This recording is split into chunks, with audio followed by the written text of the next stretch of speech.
Developer Don't Nod is known for their advancements in the adventure narrative genre. However, their success has also been backed by larger budgets and unique gameplay elements. When it comes to Twin Mirror, we find a lack of both. The new mature direction is commendable, but they fail to create any form of tension or excitement in this underwhelming experience.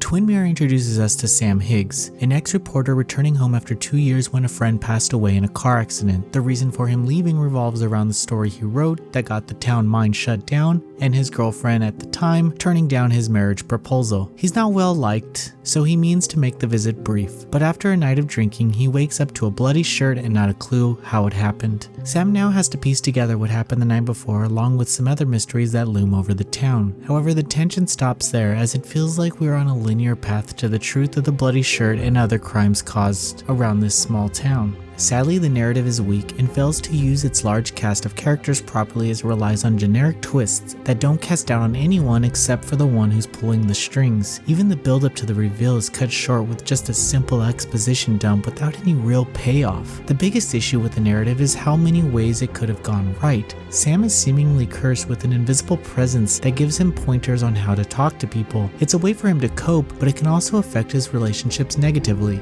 Further, Sam can travel into his mind to piece together events as they happen using clues while accessing memories. While Sam's relationship with his invisible friend is one of the game's strongest elements, the Mind Palace could have been better used in these situations. I wouldn't say I liked how the narrative required you to solve every case the same way. You basically have to search for specific clues or you can't progress unless you find every single one, and then you have to play out the events, but you can't progress then unless you choose the correct path. I would have liked more room for mistakes, but these moments play out the same no matter which choices you make or which way you approach the story. Still, there are significant choices that you can make during gameplay, based on whether or not you decide with Sam's invisible friend or someone else. These choices against your instincts are significant and cause me to put thought into the outcome. Still, they're few and far between, with dialogue choices not having the weight that I'd expect of these types of games. This may be because there's no on-screen indicator pointing out how your choices affected the branching paths, so you're shooting in the dark every time. The story is also haphazard in nature as you travel from one area to the next, meeting townspeople that have no real impact on you. The pacing is just off in that regard, as you retrace your night so early on, followed by you teaming up with another character named Anna for what feels like 3/4 of the rest of the short adventure. It's not bad, but the narrative becomes only about their past, which is pretty set in stone considering what they've been through. Sadly, the rest of the characters are surface level, and the relationship with the spunky little girl named Bug just never stuck with me.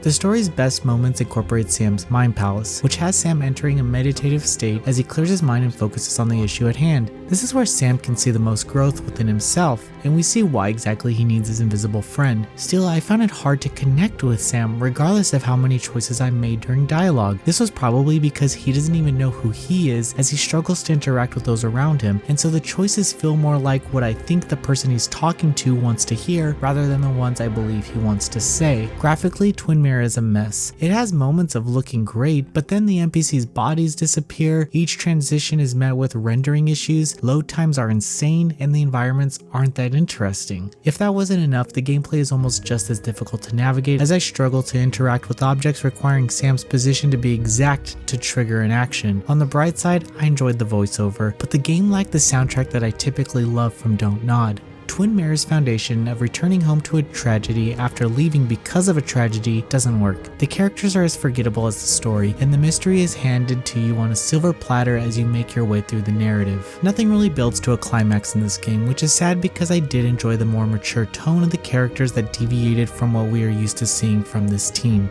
Noisy Pixel is giving Twin Mirror a 5.5 out of 10. Thank you for watching. Please read the full review at noisypixel.net. Noisy Pixel is run by a group of gamers who work hard to deliver news, reviews, previews, and more. Please subscribe to keep up with all our future content.